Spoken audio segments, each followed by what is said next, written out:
ნატოს სამიტზე, რომელიც 7-8 ივლისს ანკარაში გაიმართა, საქართველოს მიწვეული არ იყო. მაშინ როცა 32 წევრი სახელმწიფოს გარდა მონაწილეობას პარტნიორი ქვეყნების წარმომადგენლებიც იღებდნენ, მათ შორის ავსტრალია, აზერბაიჯანი, ბაჰრეინი, იაპონია, ახალი ზელანდია, კორეის რესპუბლიკა, ქუვეითი, კატარი, არაბთა გაერთიანებული საამიროები და უკრაინა.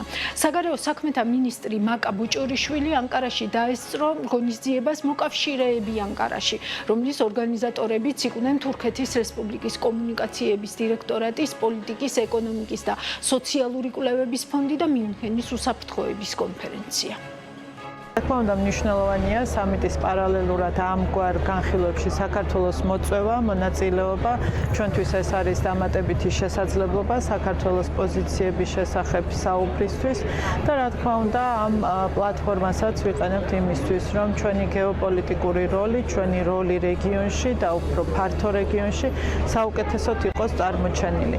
საქართველოს არის ქვეყანა, რომელსაც თავად აქვს უსაფრთხოების გამოწვეული, რომელიც ამასთანავე ძალიან მნიშვნელოვანი კონტრიბუტორია რეგიონში უსაფრთხოების განვითარების თვალსაზრისით და როდესაც ჩვენ რეგიონზე ვსაუბრობთ, რა თქმა უნდა, დაკავშირებადობის კონტექსტში მნიშვნელოვანია საქართველოს როლის წარმოჩენა.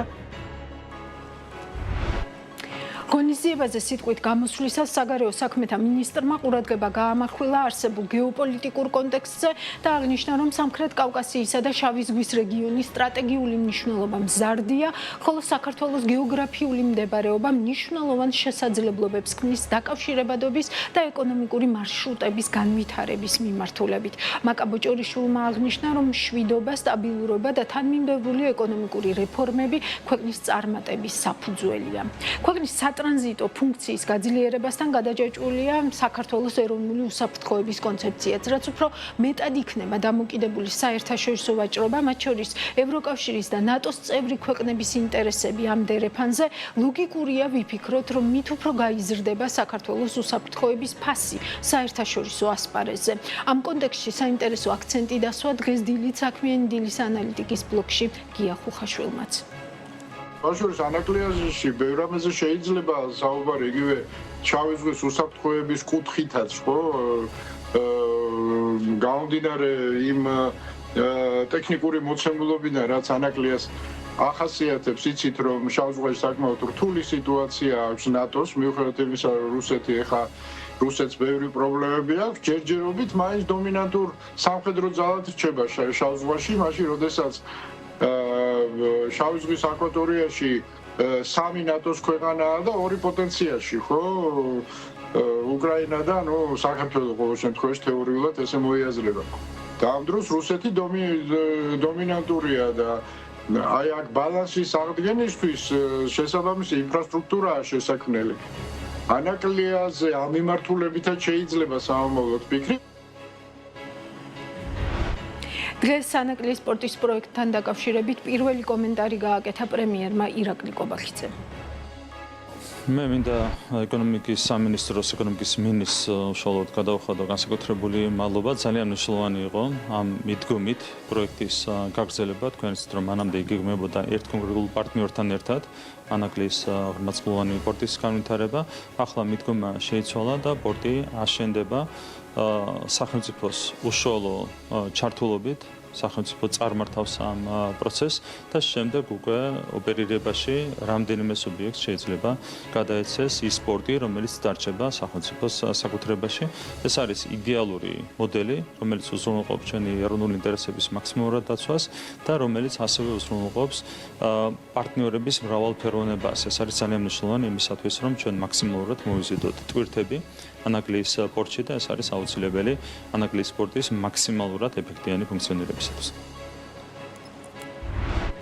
ანაკლის პროექტის როლთან დაკავშირებით ამ გადაცემის ეთერში არაერთი მოსაზრება მოგვისმენია, მათ შორის საკამათო მოსაზრებებიც, თუმცა ყველა ამ მოსაზრებაში ჩანს ანაკლის სპორტის ორმაგი როლი, როგორც უსაფრთხოების, ისე ეკონომიკის მიმართულებით. ეხლა რაც შეეხება ანაკლიას, როგორც ასევე ვთქვით, ხო, მან კითხვის ნიშნები რასთან დაკავშირებითაც არის საერთო ჯამში. ერთი ეს არის, რომ ტვირთი, როგორც ასეთი, ხო, ქართულზე როგორც გზამავია ტვირთს რა მოიტანს და მე თუ გააჩენა მას მოვა თუ არა, ეს ერთი. მეორე ის არის, რომ საფრთხეებზე და რისკებზე ვინ აგებს პასუხს? რისკის რისკის თავის თავზე ამღები ვინ არის, როგორც ესე წეგან ახსენეთ თქვენ ბევრი რაღაცა, მათ შორის მაგალითად ამერიკის მთავრობა და ამერიკის მთავრობა ამას როგორ უყურებს, როგორც პოლიტიკურ პროექტს, თუ უყურებს როგორც ბიზნეს პროექტს. ბიზნეს პროექტი რო იყოს, მთავრობა რაში გჭირდება მაშინ? თუ ბიზნეს პროექტი არის, მაშინ ხო ბიზნესი ისედაც მოვიდოდა, რა ვიცი, უამრავი სხვა მსხვილი საერთაშორისო საინვესტიციო ჯგუფი მოვიდოდა და გააკეთებდა, რატო გჭირდება მაშინ ამერიკის მთავრობა? რისთვის არის, ანუ რა უნდა გააკეთოს ამერიკის მთავრობამ როგორც ასეთმა იქ? ხო, რა სიტყვა უნდა თქვას? უნდა თქვას, რომ არა, სხვა რამის ვიძახი, ცუდი არაფერი არ არის. მე უბრალოდ ვიძახი, შეკითხვას პასუხი უნდა გავცეთ, იმიტომ რომ ჩვენ შემთხვევაში არის, რომ სასურველის რეალობად გასაგებას ვცდილობ და მე ამაში ვიბნევით რა, იმიტომ რომ რეალურად საუბარი რაზე არის? ვინ არის, ანუ პასუხისგებლობის ამღები ჯგუფი, აი ვინ საბოლოო ჯამში ის რომ ის უსაფრთხოთი ფუნქციონირებს, ვინ ამბობს ამას? საქართველოს მთავრობა იტყვის, ამერიკის მთავრობა იტყვის, ამერიკას რატო ჭირდება როგორც პოლიტიკური პროექტის განხორციელება? ეს ძალიან მნიშვნელოვანი შეკითხვაა, იმიტომ რომ რეალურად ჩვენ ვიცოდეთ, თუ ამას იტყვის, ეს იქნება იდეალური გასაგებია, იმიტომ ეს იმას ნიშნავს, რომ ის იღებს რაღაცა ტიპის პასუხისგებლობასაც. პირველადი კითხვა ესე არ უნდა ჟღერდეს, რომ ვინ იღებს ამაზე უსაფრთხოებას. კითხვა ჟღერს იმაზე, შენ რას აკეთებ იმისთვის, რომ უსაფრთხო იყოს ეს პროექტი და უსაფრთხო იყოს ის პოტენციალი, რომელზეც აქ ვლაპარაკობთ. ეს არის სწორი კითხვა. რას ვაკეთებთ ჩვენ, რას აკეთებს ქართული სახელმწიფო ამის უსაფრთხოებისთვის, თუ ყველას გაცნობიერებული გვაქვს და შეთანხმებული გვაქვს, რომ გვართ რომ ის აუცილებელია და მნიშვნელოვანი. ეს ერთი და მეორე, უბრალოდ გახსენებისთვის, ყველას კარგად უნდა გვახსოვდეს ბაქო-თბილისი ჯაიხანის პროექტის ამბები და ეს ამ საუბრის დროს ორ სხვადასხვა თემას ეხება.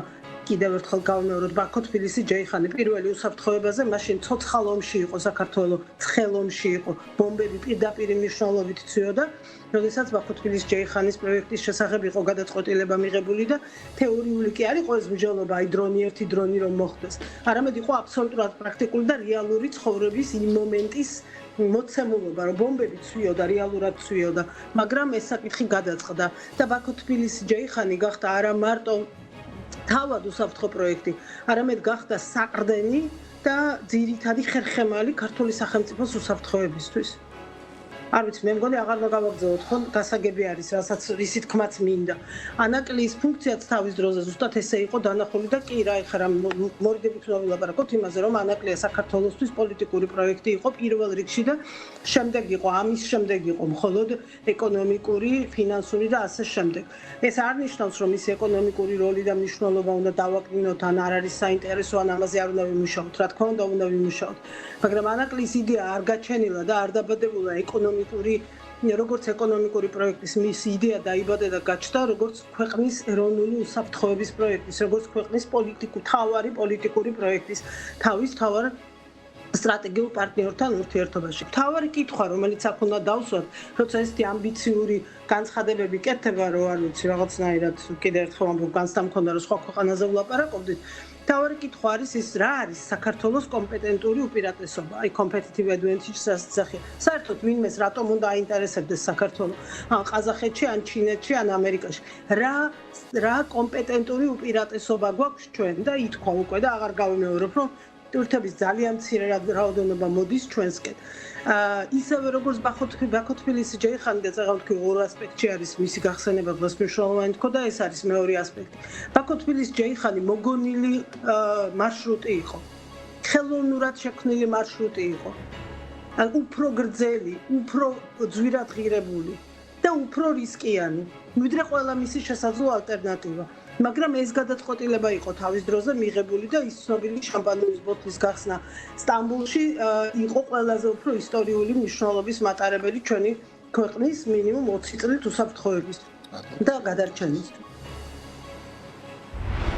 მართალია ქვეყნის ეკონომიკური განვითარება და კეთილდღეობა არ წარმოადგენს ნატოს ძირითად მიზანს, მაგრამ მისი ფუნქცია უსაფრთხოების გარანტია უზრუნველყოფს ქვეყნის პოლიტიკურ და ეკონომიკურ სტაბილურობას. ეს ლოგიკურიცაა, რადგან ნატოში გაწევრიანების პროცესი მმართველობის ნაწილში დიდწილად იკვეთება ევროკავშირის მოთხოვნებთან, როგორებიცაა კანონის უზენაესობა, მმართველობის ეფექტური სისტემები, კორპორაციული უსაფრთხოება, საკუთრების დაცულობა, რაც უსაფრთხოების გარანტიებთან ერთად აუმჯობესებს ეკონომიკის ინსტიტუციურ ჩარჩოს საელჩოს ამცირებს გაურკვევლობას და ქვეყანას გარე შოკებთან მიმართებით გაცილებით მედეგს ხდის. საქართველოში ნატოში გაწევრიანების მიმართ მოსახლეობის მხარდაჭერა ტრადიციულად მაღალი და სტაბილურია. ბოლო წლების განმავლობაში გეოპოლიტიკური ძვრების და შიდა პოლიტიკური პოლარიზაციის მიუხედავად ალიანსში ინტეგრაციის მსურველთა რაოდენობა საშუალოდ 67-70%-ის ფარგლებში ნარჩუნდება. მათ შორის, ვინც მხარს უჭერს ალიანსში შესვლას, უმრავლესობა მთავარ მიზეზად უსაფრთხოების გარანტიებს და